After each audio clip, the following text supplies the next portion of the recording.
Hey guys, hope everybody's doing great. We're going to be doing our first unboxing in a while. I went ahead and got the 14 since I have the 12 and the 10.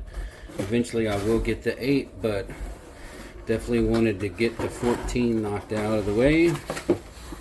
Alright, so first thing we've got is a little thank you envelope. Well, they sure don't make it easy to get without paper ripping. See what we have in here.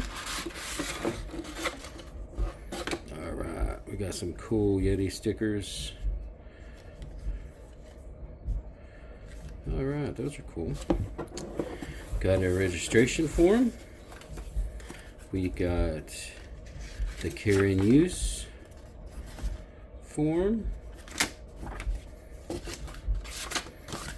Alright, let's check this bad boy out. It says it's good for surfing and turfing, heavy meals, king salmon, grand slams, and the whole enchilada.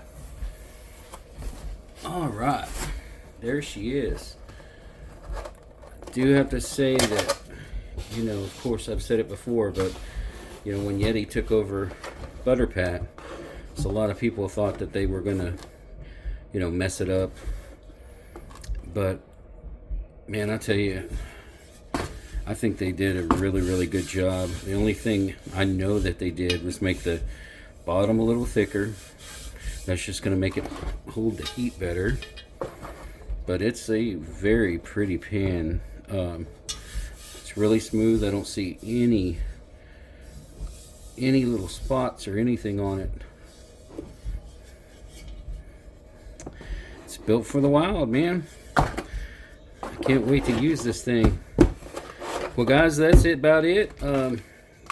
Awesome skillet. Definitely out of the newer foundries. Yeti definitely is top tier. I know I like the Lancasters. The Lancasters are really good. Also, Field's good. Even Stargazers are good.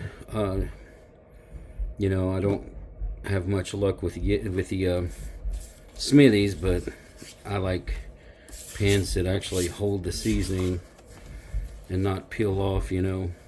Or if you use it for a year, then you have a real big peel off. But this one looks like it's going to work great. I know the other two have done an awesome job, so I have no doubt that this one's going to be a great one also. Hope everybody has a great day.